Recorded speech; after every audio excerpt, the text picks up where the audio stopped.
Hi, everyone.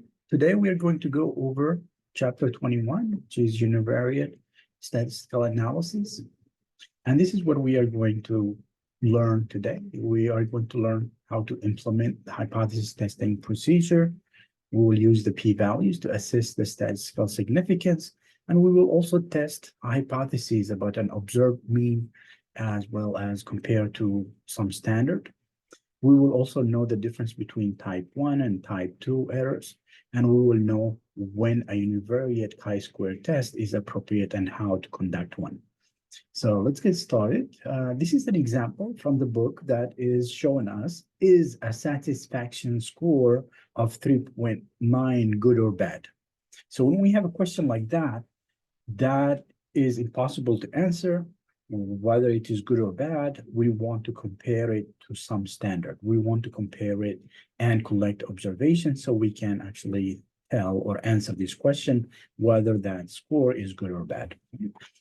So there are the types of statistical analysis. So we have univariate statistical analysis. So which means that from its name, univariate means it deals with only one variable, right? So we test a hypothesis involving only one variable when we say univariate statistical analysis.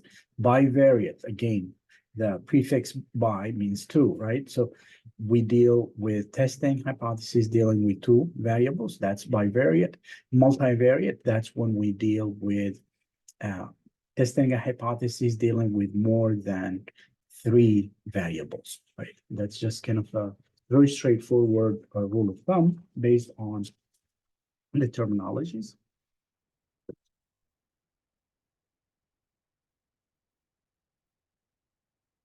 So for example, so the types of hypotheses. So we have relational hypotheses. So this is from its name. When we are trying to test or investigate if there is a relationship between two variables. So let's example that we are going to do in class and collect data for your project. Is there significant relationship between perceived workplace inclusion and job performance? Right? So this is a relationship, right? Relational hypothesis. Is there a relationship between job satisfaction, for example, and retention or intention to leave, right? So this is what we mean here by relational hypotheses, examining how changes in one variable vary with changes in another. Then hypotheses about differences between two groups. So for example, is there a significant difference in terms of creative behavior between those employees who are extrovert versus introvert, right? So now we have two groups, extrovert, introvert, right? And we are trying to test if there is a difference in terms of creative behavior or creative performance in those two, among those two groups, right? Or another example, if we have satisfaction score among the two of our loyalty members. So the bronze versus the gold memberships, right? Is there a significant difference between the satisfaction with our services among those two groups, right? So this is what we mean here by hypotheses about differences between groups. And then hypotheses about differences from some standard. This is, for example, we have an example. Let's say that we believe, or the administration at the university believe, that the average GPA of students at UTRGV is 3.0, right? So that's kind of the standard that we believe about it, right? So we want to test that standard, whether it holds or not. So we go randomly, collect data from 100 students who are walking by the student union, and then we calculate the mean, and we see, and we run a t-test and see if there is a significant difference from that standard, right?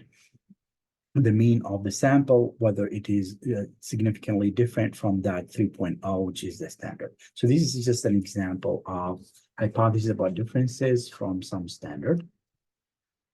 So the hypothesis testing procedure starts by first specifying the stated hypotheses, right? The specifically stated hypothesis is derived from research objectives. So for example, in your research project for this class. There are so many variables, several variables that we are going to collect through the survey, and you can decide what relationship, for example, or difference that you want to test. So you want to decide what your hypothesis is. So common hypothesis might be the perceived workplace inclusion relationship, or whether perceived inclusion, workplace inclusion increases job performance. So that's just a hypothesis, right?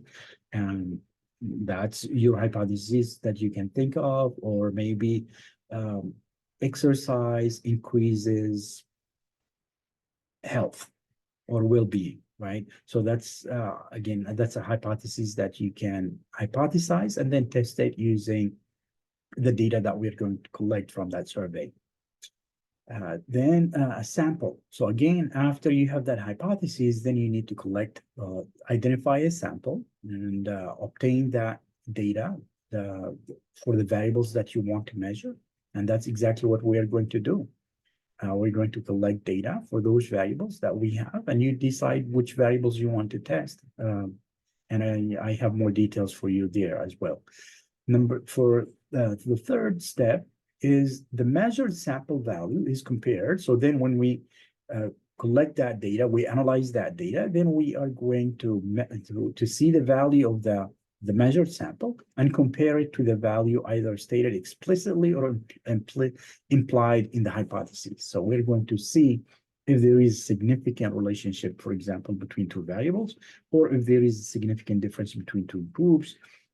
And we are going to compare that and see whether our hypothesis holds or our hypothesis. So I'm talking about the alternative hypothesis, whether the alternative hypothesis holds or it's not supported, whether it is supported or not supported. And we are going to look at the p-value just to make it easy. And we'll talk in a little bit about also the p-value. So hypothesis, what is the definition of a hypothesis? It is an assumption or unproven proposition. And that supposition that is tentatively explains certain facts or a phenomena, right? So when we say job satisfaction increases job performance, right? That's an assumption. We want to test that using data that we are going to collect. Or exercise improves work performance, or exercise improves sleep quality, right? That's just an example I included in that survey that you are going to work on. So those are just hypotheses, and we want to test if this really holds in our sample that we are going to collect data from.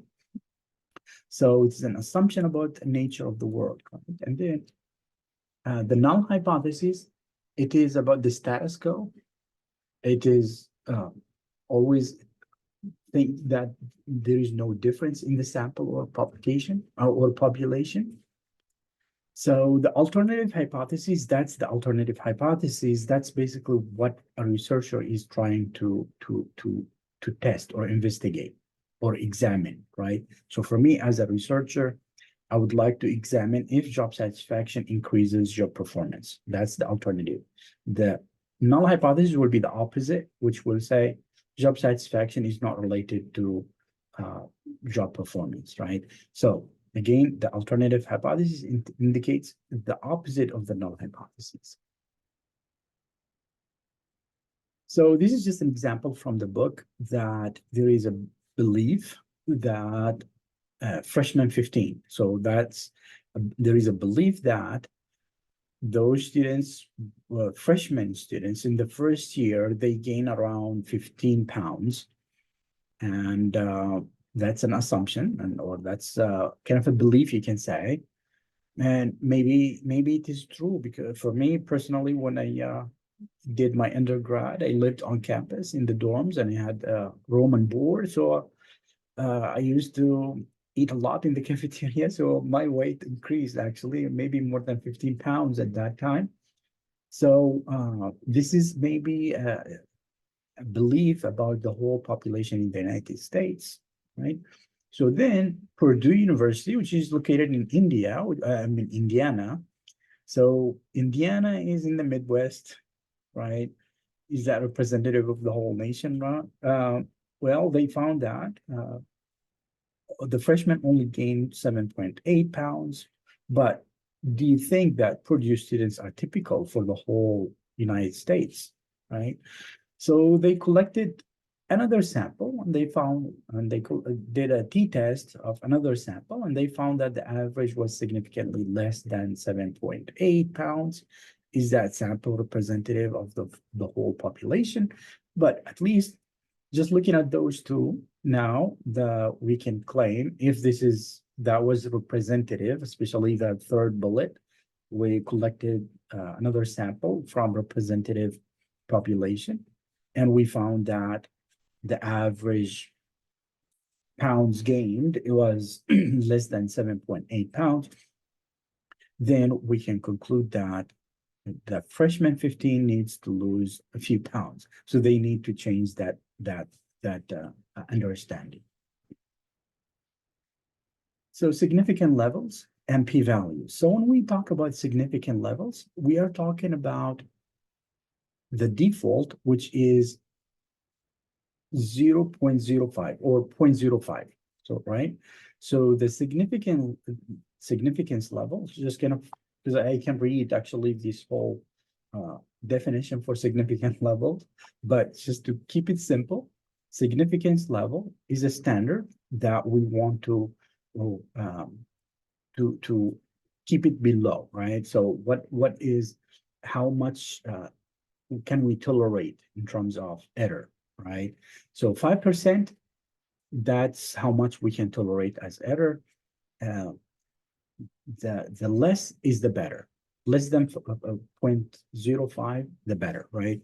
So you can think about a motto that you might have taken in your statistics course, that if the P is low, the null must go, right? So the P standard is 0.05, right? If anything is below, then the null must go, right? Then the p-value is actually the calculated when we have our sample and we analyze our data, then we will get that exact p-value. That p-value can be 0.02, 0.025, 0.035, 0.09, or it can, if it is 0.09, that's definitely larger than 0.05, right? So it is the exact p-value. The p-value represents the exact p-value that we find from analyzing our data, right? And then we compare it to the standard, which is 0.05. If it is lower than 0.05, then we will use that motto, right? If the p is low, the null must go, right? Very straightforward. And this is just for your reference, when to use the z-test, the t-test, and the chi-square. And we are going to cover bivariate tests later, actually, after this chapter. So this is an example showing that a franchisee wanted to say that they wanted to build or expand into a neighborhood, and they wanted to make sure that in order to move or to build that franchise or food franchise, fast food franchise, they wanted to make sure that within 10-minute drive, the average household of that 10-minute drive vicinity has to have at least 1.4 children, right? So that way they can survive and they can make money, right? So that's kind of then what they did is they collected data about the neighborhood, and they collected data from 68 households, and they found that the average number of children in that household is 3.1, right?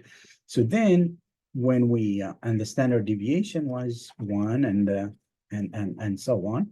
Now, when you look at the p-value, which is the standard, which is 1.4, so, and the sample mean, is 3.1. As we move farther from the standard mean, the p-value gets lower and lower. And remember what we said about the p-value? If the p is low, the null must go. If the p is lower than 0.05, that means our alternative hypothesis is significant and it is supported. That's kind of simply how we can interpret it and use it. So let's look at this example of hypothesis testing. So for this one, the manager or the restaurant, the manager of a restaurant wanted to make a decision whether they want to expand their fast food business. But before that, they wanted to know if the customer satisfaction with the service is not 3, right? So they wanted to know if it is not equal to 3, if it is above, they are going to move. If it is below, they are not going, I mean, they will expand. If it is below, they are not going to expand. In other words, they wanted to know if the service satisfaction of the customers is not 3, right? So that way they can make a decision whether to expand or not, right? So the way they measured satisfaction is from 1, very unfriendly service experience, to 5, which is very friendly service experience, right, that they have experienced. So now they collected data from 225 customers, and they wanted to test this assumption or this hypothesis, right? The alternative hypothesis is that the standard mean is not equal to 3. So we want to test this one. Is this true or not? So for this one, we need to calculate the lower limit and the critical value lower limit and upper limit using z-test. And this is the function for the z-test is mu minus z and standard deviation divided by the square root of sample size, right? So now the mu, which is basically the 3, and remember now when we have equal, that means it is two-tailed. So when we have two-tailed, that means that 0.05, we have to divide it by 2, right? Because we have two-tailed in the two extremes, right, of the normal distribution.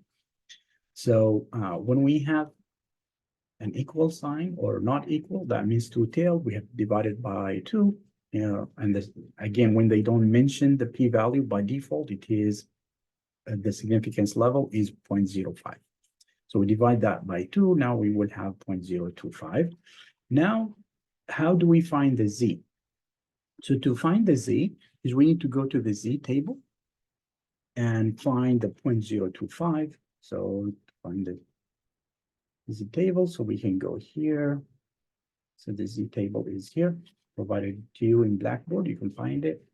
And then let's try to find in the left side.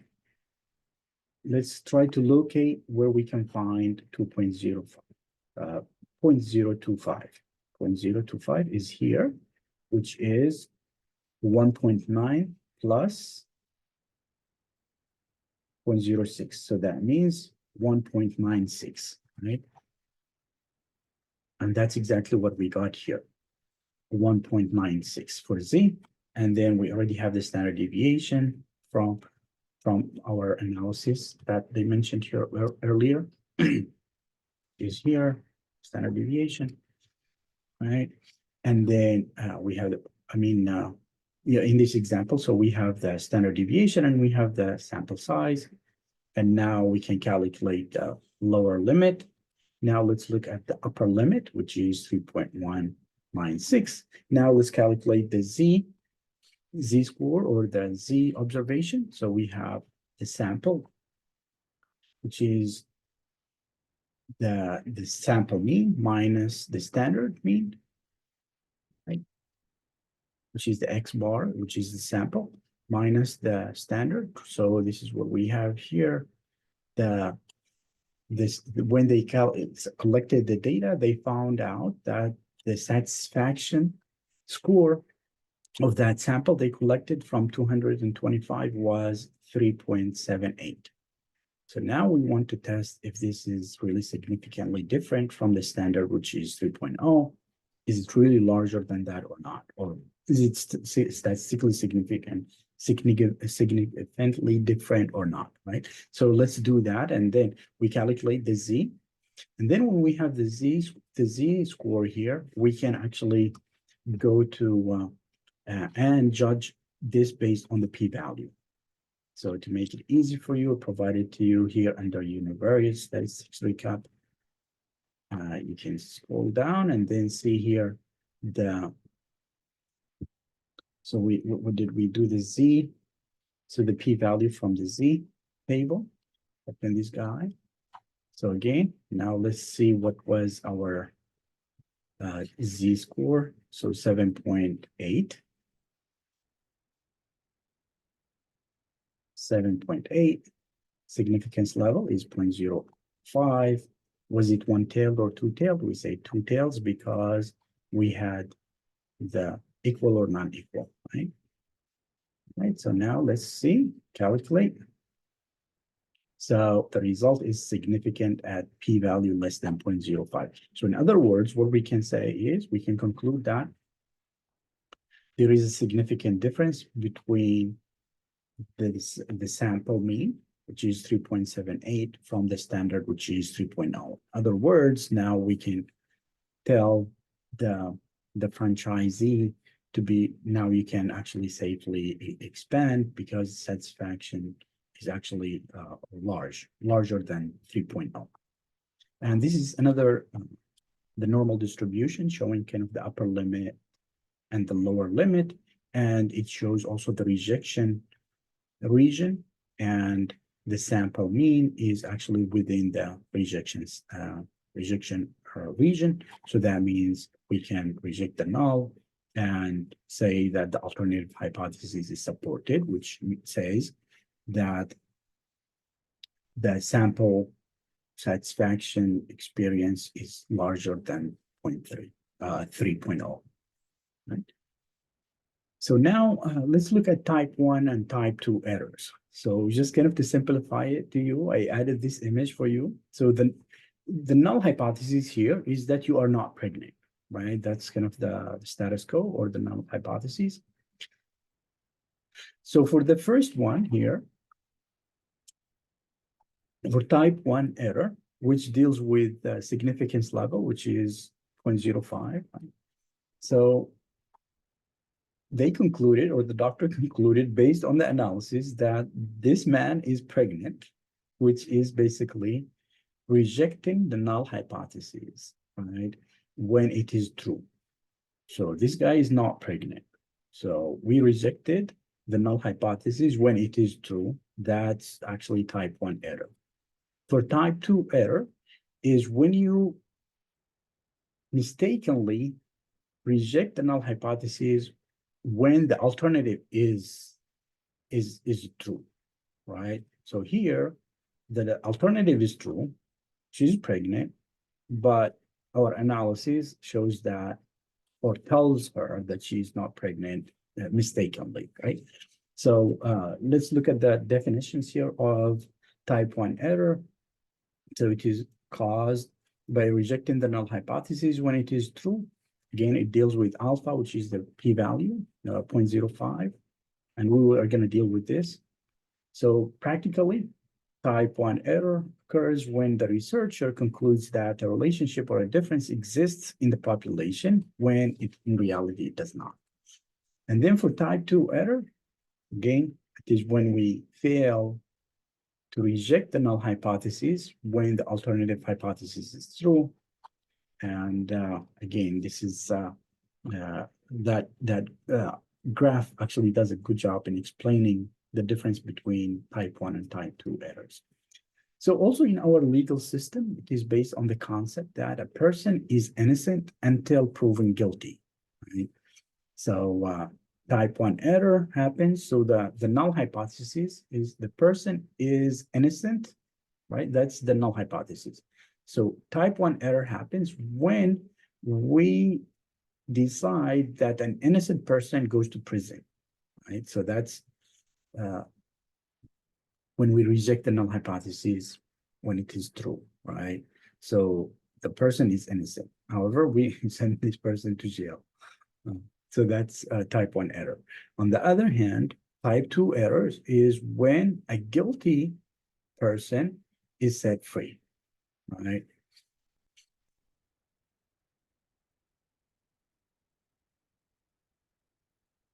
So choosing the appropriate statistical technique.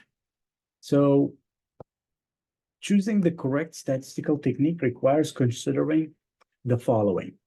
So the type of questions to be answered. So are we asking if there is a relationship between two variables or multiple variables? Are we asking if there is a significant difference between one variable, for example, for univariate, one variable with two groups or multiple groups, right?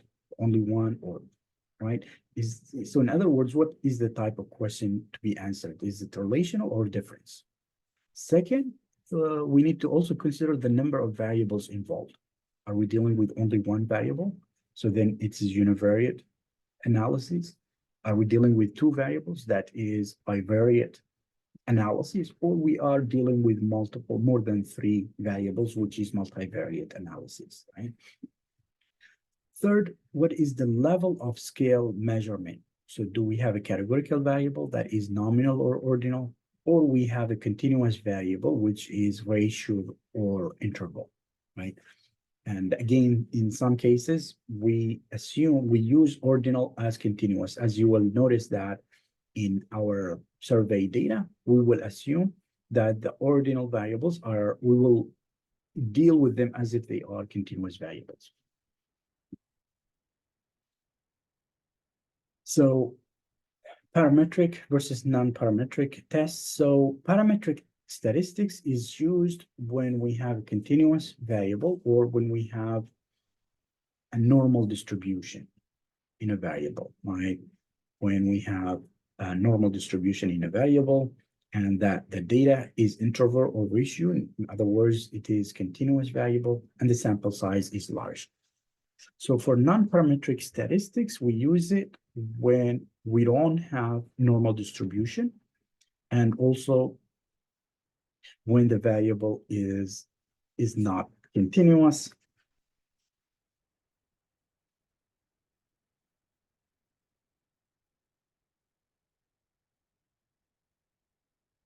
So when the variable, the non-parametric is when the variable is not continuous, which means that it is nominal or ordinal, right? So what are the types of variables and what are the tests that are used for them? So for example, here for the non-parametric, again, we said we deal with a ratio or interval. So for parametric statistics, we use t-test, z-test, right? For non-parametric statistics, we use the chi-square test or the proportional test. And this is exactly also mentioned here. So if we have interval or ratio type of variable, we use the z-test or t-test. If we have ordinal or nominal, we use the chi-square and t-test of proportion. T-distribution or a t-test, this is hypothesis test that uses the t-distribution.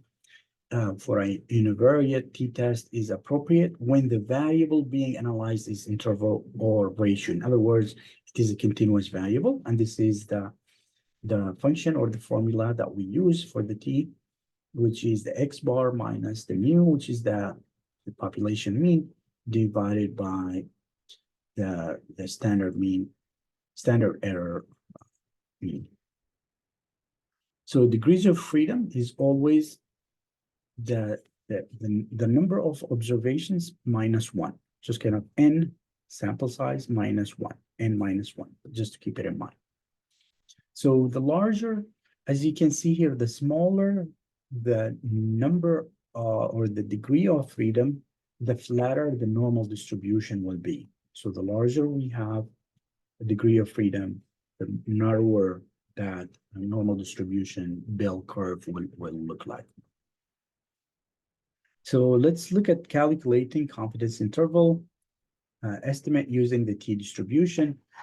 So there is the scenario for this problem is that there is an assumption, or we want to know how many years recent graduates from the MBA program stay in a particular job. So we want to know how many years they stay before they move to another job, right? So what is that range, the interval? How many years do they stay? And we want to know the upper limit and the lower limit. So to do that, we can use the confidence interval. And this is what we are going to use. So we're going to use the population mean will equal plus minus. So when we have a plus minus, that means can go up or down. So we are not taking sides in terms of two tails versus one tail. This will be definitely two-tailed, and we have to divide that 0.05 by 2. Again, when the statement or the problem statement or the scenario doesn't specify for us significance level, by default, the significance level is 0.05. And when we don't take a side, whether it is going to be higher or lower. Again, if we don't have the greater than, less than, greater or equal, less or equal, and we have the equal or not equal, or the plus and minus, then we are going to use what we call it the two-tailed. So again, so the upper limit, so we have the function here, but we want to find the t, which is the critical value of t at a specified confidence interval. So now do we know the specified confidence interval based on this plus and minus?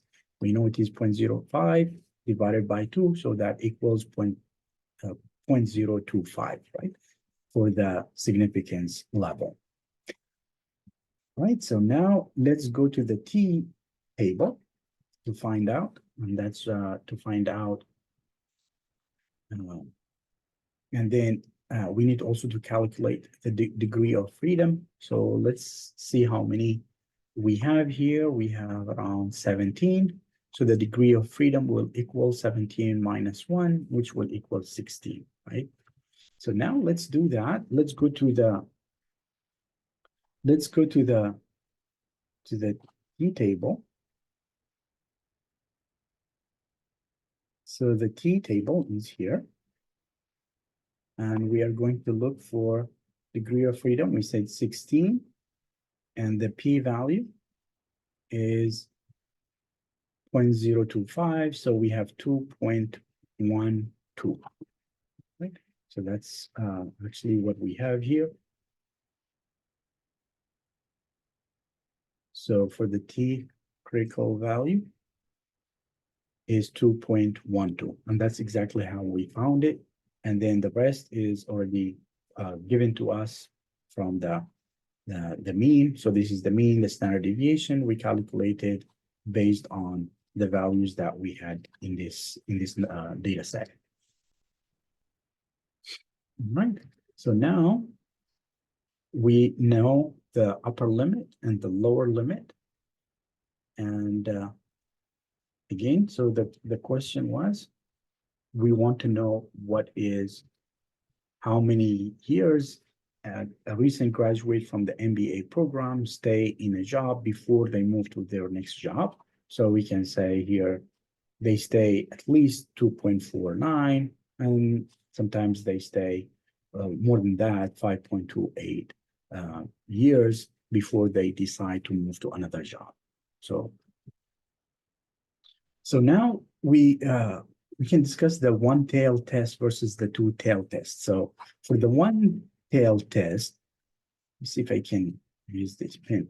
So for the one-tail test, we always use the greater or less than, or we can use greater or equal, less than or equal, right? This is when we specify when we specify whether it is one tail or not, and when we how do we know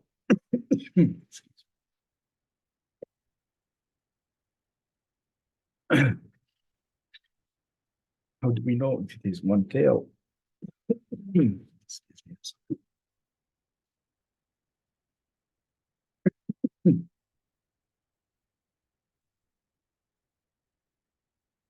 So we can tell if it is one tail or two tails based on the hypotheses. If in the hypothesis statement we mention that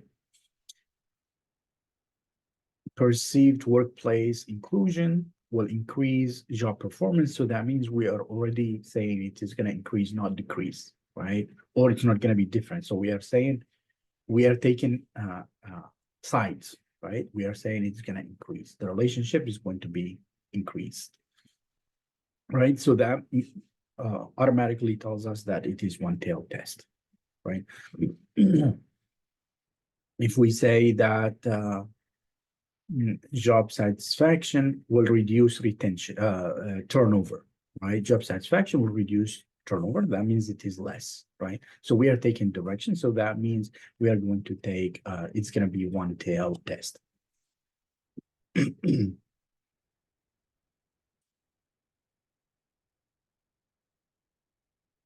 Greater or than. And then for the two-tailed, we are going, clean this guy. For the two-tailed, we are actually going, it is going to be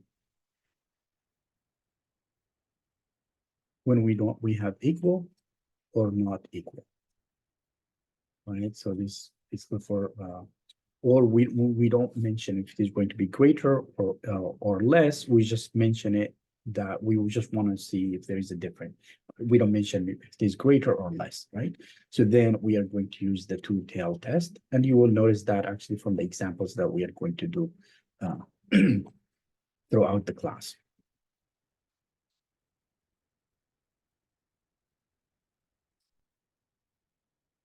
So let's have a look at the univariate hypothesis test utilizing the T distribution.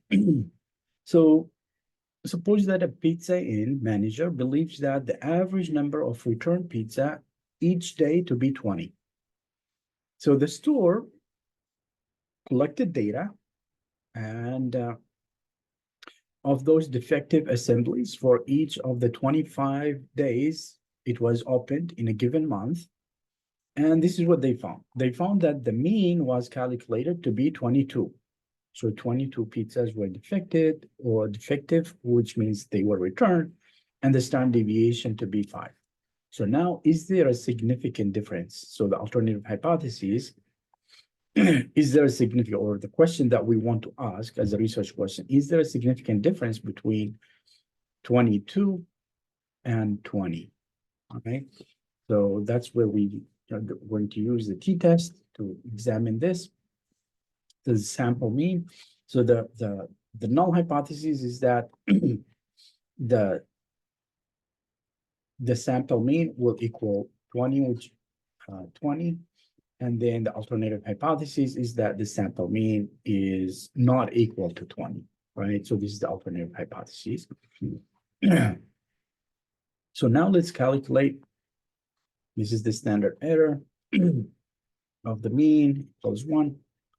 Already calculated for us. So now we want to determine the significance level. So they told us here the significance level is 0.05. If they didn't, by default, we will use this 0.05 as our significance level.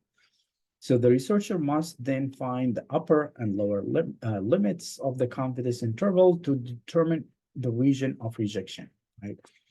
So so we need to find the value of the t in order to judge if there is significance difference between those two numbers, right? So so we collected, again, the degree of freedom is 24, which is the total observations. N minus 1 is 24. That's the degree of freedom.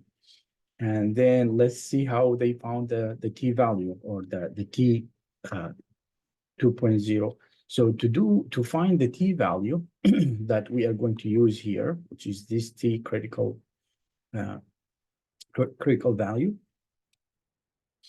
of confidence level at specified confidence level. So we need to look at the degree of freedom and also the significance level. So here we are using equal and not equal. That means we need to divide the 0.05 by 2. So the p-value is 0.025, right? Because it is two-tailed. And then we say the degree of freedom is 24. So here we can go to the t table. Let's go to the t table here.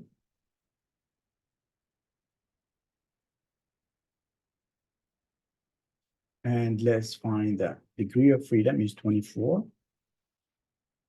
And then we say the p-value, so 24, and the p-value is 0.25. So this is exactly what we want is 2.064, right? We rounded it.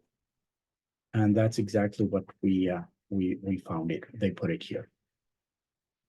So now we can just plug in to the lower limit and the upper limit, and we see that the lower limit is 17.9 and the upper limit is 22. But let's calculate the t value, right? That's what we are really interested in. Is so the t value is 2. So now to test if there is significant difference or not, we can actually use this table here. We can use the link here to see the p-value for the t-value. Open this guy, and then what was the t-score? So the t-score was 2. And then what degree of freedom was 24, right? And then significance level is 0.05. Was it one-tailed or two-tailed? Two-tailed, right? Because here we used two-tailed, right? Calculate. Now we can see the result is not significant at p-value less than 0.05. So in other words, we can conclude that actually there is no significant difference between what we found here. There is no significant difference between the 2022 defective pizzas that were returned and the standard 20. So in other words, we can say that there is no significant support for the alternative hypotheses. And that means the sample mean is not, it is actually very close. So it is very close to 20. So in other words, there is no significant difference between 20 and 22.